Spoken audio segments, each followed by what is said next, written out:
Between Cuba and Jamaica lies the Windward Passage, where treasure fleets once sailed straight through one of history's deadliest seas.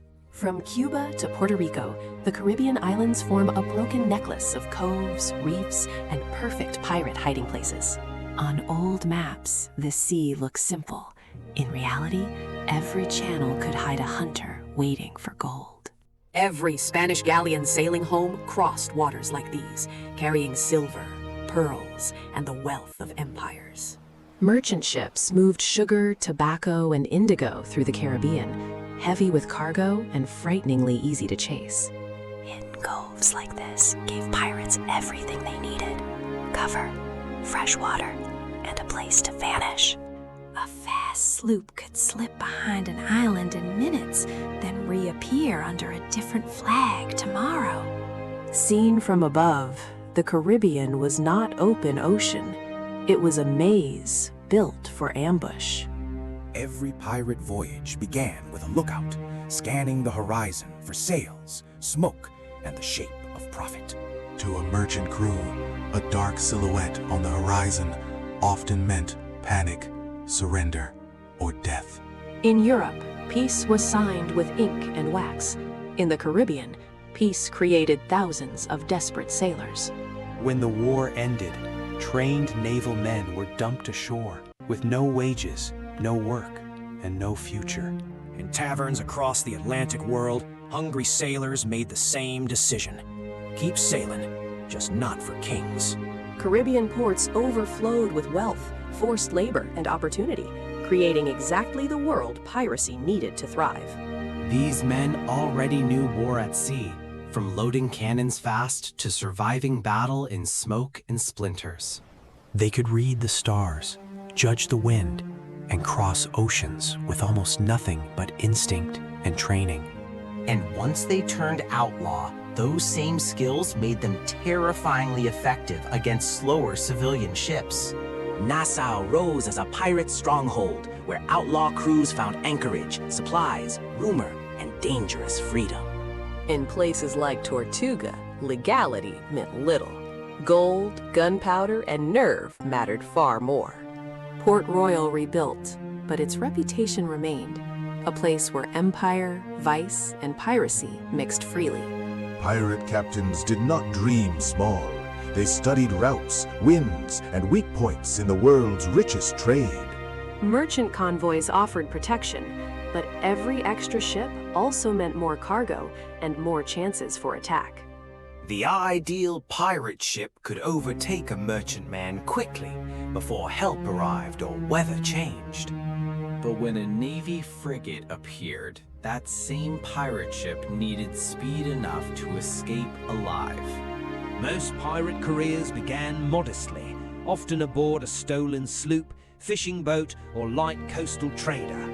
With one small capture, a crew gained weapons, food, and a chance to hunt something larger next. Piracy was a ladder built from theft, each captured vessel becoming the next step toward power. Pirates stripped away anything ornamental because carved wood and pretty trim only made a ship slower. Cargo was dead weight to pirates. Speed meant survival, and survival always came before comfort. Masts, sails, and rigging were adjusted constantly, squeezing every possible knot from a captured hull. To go faster, crews careened their ships, dragging them onto shore to clean the hull below. Barnacles and marine growth could slow a vessel badly, turning a hunter into easy prey. After scraping came tar and pitch, thick black protection that sealed the wood and darkened the ship. In warm waters, shipworms could destroy a hull from below, so constant maintenance was not optional. Freshly careened and tarred, a pirate vessel returned to sea darker, cleaner, and faster than before. For merchant sailors, the first sight of that dark hull was often the beginning of surrender. No pirate mastered fear better than Blackbeard, the man whose very appearance could end resistance. His famous flagship, began life not as legend, but as a French slave ship crossing the Atlantic. In 1717, Blackbeard captured her near Martinique and transformed a slaver into a weapon. Once seized, the ship was refitted hard, armed heavily, and remade to serve outlaw ambition. As Queen Anne's revenge, she carried massive firepower and looked like a floating threat to every port. Before battle, Blackbeard lit slow fuses in his beard, turning his face into a curtain of smoke. Tar fires and sulfur smoke rolled across the deck, making the ship appear almost hellish in action. Most crews surrendered before boarding began, because fear was cheaper and faster than bloodshed. In 1718, Blackbeard used that power to blockade Charleston and hold a major port hostage. The city did not pay him in gold, but in medicine, proof of how strong his leverage was. From shore, the pirate fleet looked impossible to ignore, controlling the harbor like a floating siege. Yet even great pirate ships could die quickly, and Queen Anne's revenge soon ran aground. Historians still debate the wreck, accident in dangerous waters, or a deliberate move by Blackbeard himself. Beneath the water, the wreck remained silent for centuries, preserving one of piracy's most famous ships. Archaeologists later raised cannons from the seabed, pulling history back into daylight piece by piece. Gold dust, tools, medicine, and weapons proved that pirate life was practical, violent, and highly organized. Another ship shaping the legend was the Whydah, a fast vessel built for brutal Atlantic commerce. She was launched in England, designed for speed and profit in the slave trading system. Like many ships of the era, her routes linked Europe, Africa, and the Caribbean in suffering and wealth. Then she was captured by Samuel Bellamy, the pirate remembered as Black Sam. Bellamy inspired loyalty with words as much as weapons, speaking like a rebel against the rich. When his crew captured the Whydah, they knew they had taken something extraordinary. The ship was upgraded fast, armed with more guns, and turned into a swift pirate flagship. Her freshly tarred hull would have looked nearly black, a sharp shadow against bright Caribbean water. Like all serious pirates, Bellamy's men cared for speed obsessively, scraping and tarring the hull often. But storms cared nothing for reputation, and off Cape Cod, the Whydah met savage weather. In darkness and surf, the ship broke apart, taking nearly her entire crew down with her. Gold, silver, and trade goods vanished under the sand, locked inside one of piracy's greatest wrecks. When divers found the site centuries later, they uncovered direct proof of pirate life and death. Each recovered artifact brought the lost ship back into focus, from coins to pistols to personal belongings. Black Sam himself remains one of piracy's most fascinating figures, young, charismatic, and devastatingly successful. William Kidd, by contrast, began under legal authority, commissioned to hunt pirates, not join them. His ship, Adventure Galley, was advanced for its time, combining sails with rows of powerful oars. Those oars let her move in calms, maneuver in tight waters, and chase when wind failed. Kidd searched wide oceans for prizes, but frustration, pressure, and unpaid crews slowly changed everything. Restless sailors wanted profit, and a hungry crew could become more dangerous than any enemy. Somewhere in the Indian Ocean, Kidd crossed the line from legal raider to wanted pirate. Ships carrying silk, gold, and rich cargo became temptation too strong to ignore. At sea, legitimacy could vanish quickly. One flag lowered, another raised, and history changed. Adventure Galley eventually rotted and was abandoned, another symbol of ambition consumed by the sea. Kidd kept sailing in captured prizes, trying to outrun the consequences of his own decisions. He returned to the Atlantic not as a hero, but as one of the world's hunted men. Arrested and sent to London, Kidd was executed as a warning to every would-be pirate. His body hung in chains above the river, empire turning punishment into public theater. Even today, shallow wrecks and lost timbers still remind us how close pirate history lies beneath the coast. Ships change names, owners, and flags constantly, making identity at sea far more fluid than law admitted. Pirate vessels were floating workshops, repaired and reshaped by men who understood survival better than comfort. Unlike naval crews, pirates often voted, choosing captains and making major decisions together. Plunder was usually divided by agreed shares, because even criminals needed rules to stay profitable.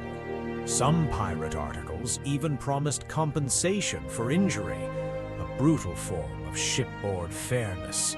Compared with naval discipline, pirate life offered more voice, more risk, and far more uncertainty. On merchant ships, luxury belonged to captains, while common sailors carried the burden below. Pirate captains ruled only as long as crews respected them, feared them, or still believed in them. The black flag did more than decorate a mast. It announced outlaw power at a distance. A red flag snaps in strong wind before battle. Stormy sky, intense close-up. Speak about the deadly meaning behind the red flag. Blackbeard's banner turned death into a message, warning victims that time and mercy were running out. Other captains used skeletons, weapons, and hourglasses to build their own feared identities. The famous skull and crossed blades became iconic because it reduced piracy to one brutal symbol. A black flag over a dark hull made one thing clear: trouble was already on the way. The Caribbean was also famous for pearls, harvested in dangerous waters for imperial wealth. Spanish pearl fleets carried beauty and fortune, making them natural targets for skilled raiders. To pirates, such ships were treasure made mobile, and therefore meant to be hunted. The legendary pirate ship was never one vessel alone, but a perfect blend of recurring truths. In narrow passages like this, one fast raider could terrorize an entire convoy. Storms could shelter pirates or destroy them, depending on who knew the islands best. As losses mounted, imperial officials finally began planning a serious crackdown on piracy.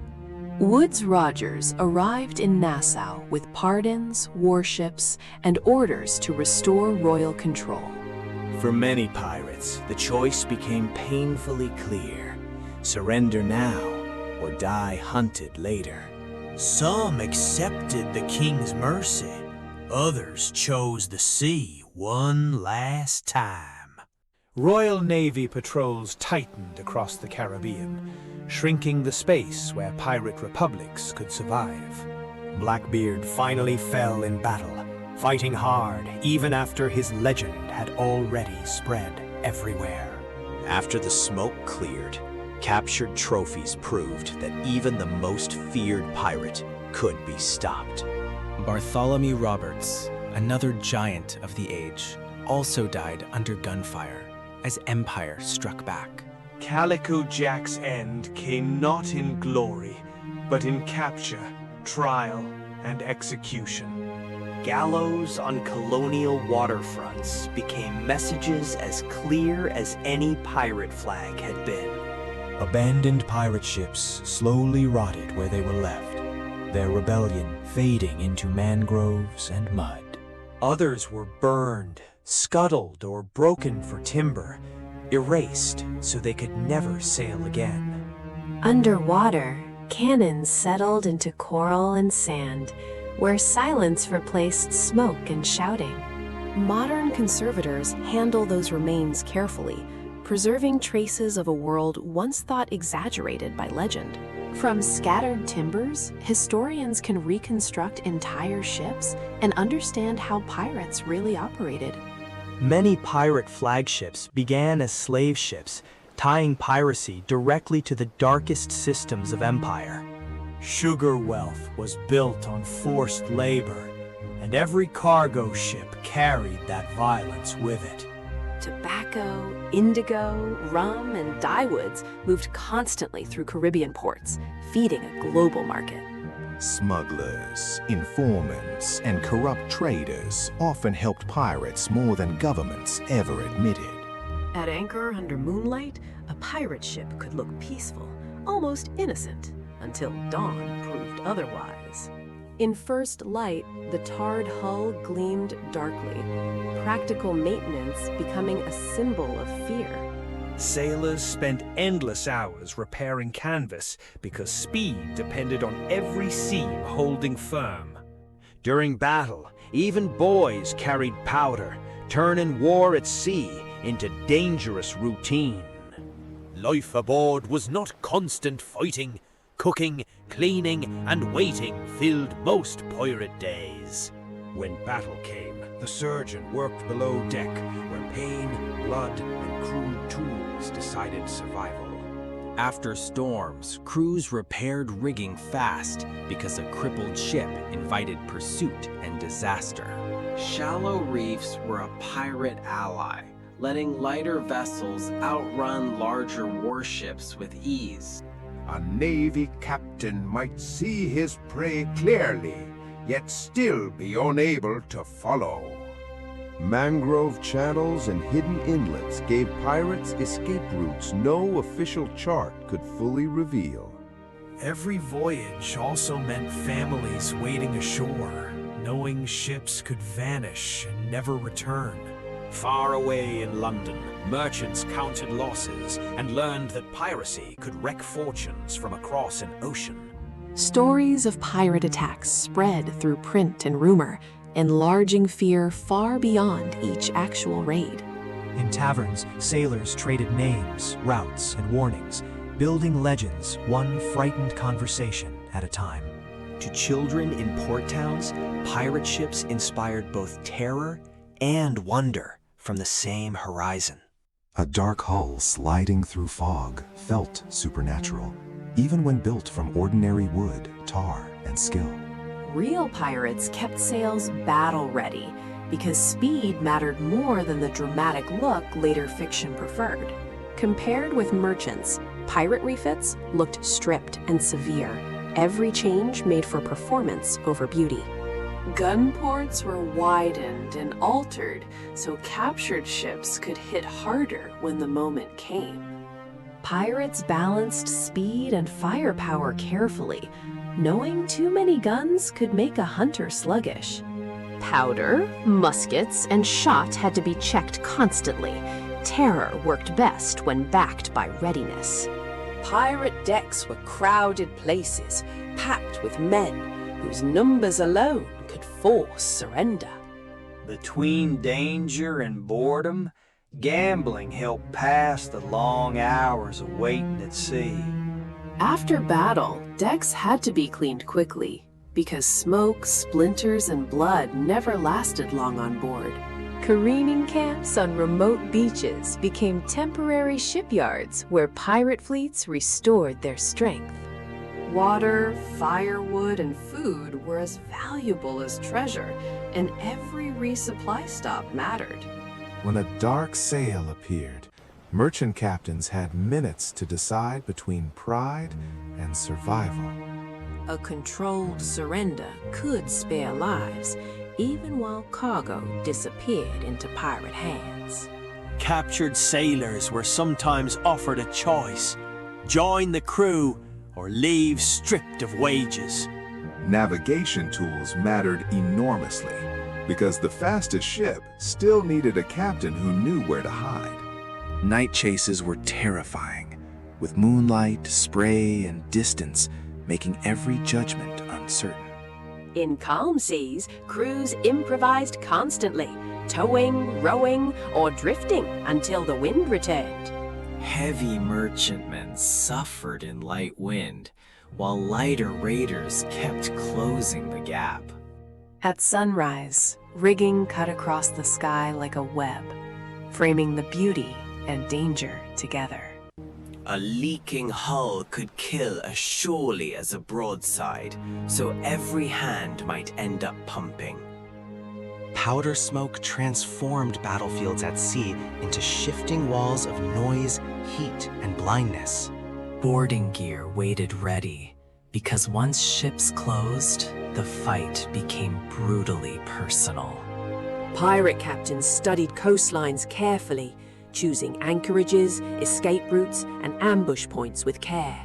Below deck, captured sailors prayed for mercy, while footsteps and shouting echoed overhead. Below deck, captured sailors prayed for mercy, while footsteps and shouting echoed overhead. From below the surface, a passing hull looked like shadow itself, silent and impossible to stop.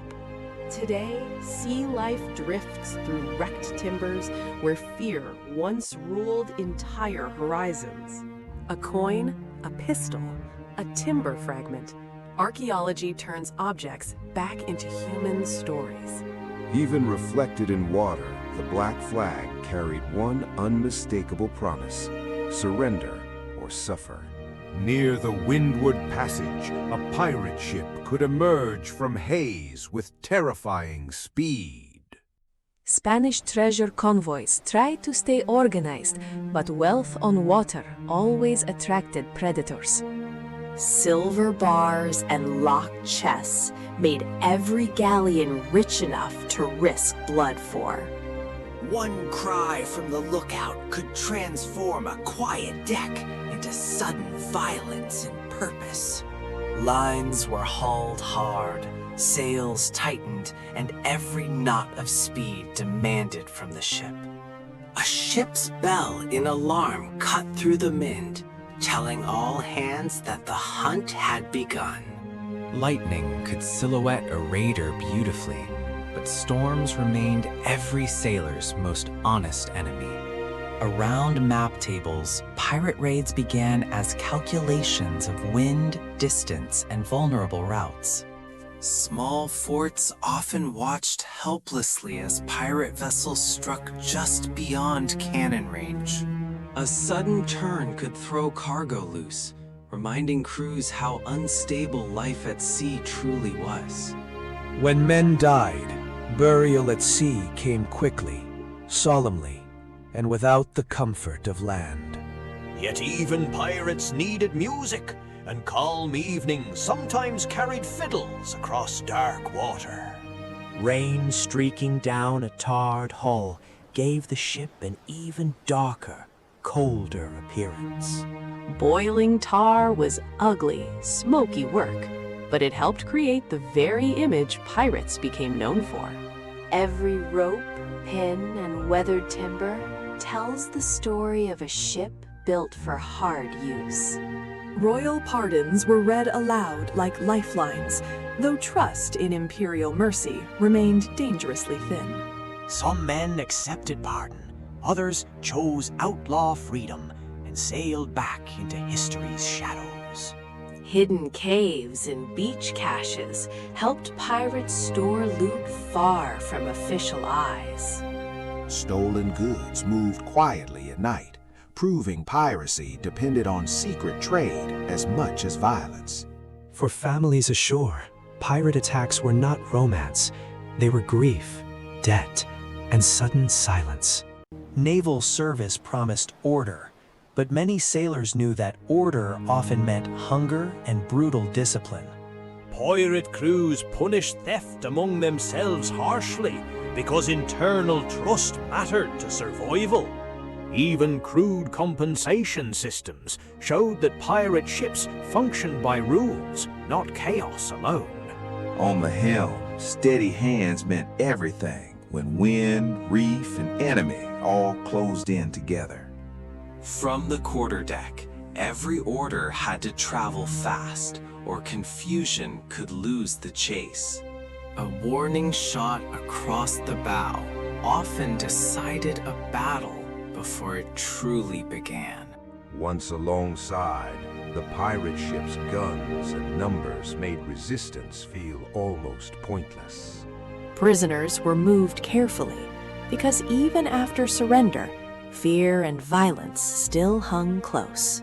Now those once feared anchorages lie quiet, their stories carried mostly by wind and memory. Captured pirate ships were sometimes reused, proving even outlaw vessels could return to Empire service. Courtrooms turned seafaring rebellion into legal guilt, translating ocean violence into formal judgment.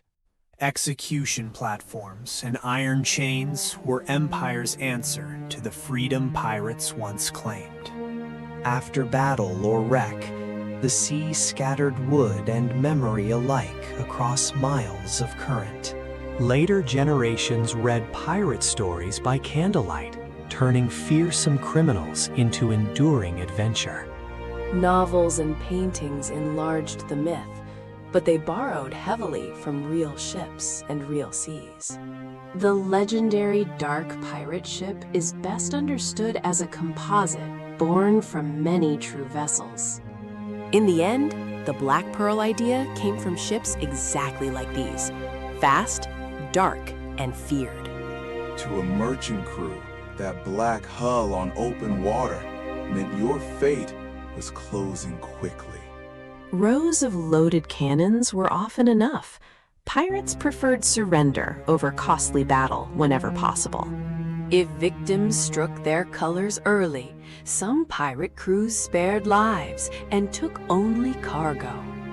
Then the raider vanished behind islands again, leaving only rumors, losses, and shaken survivors.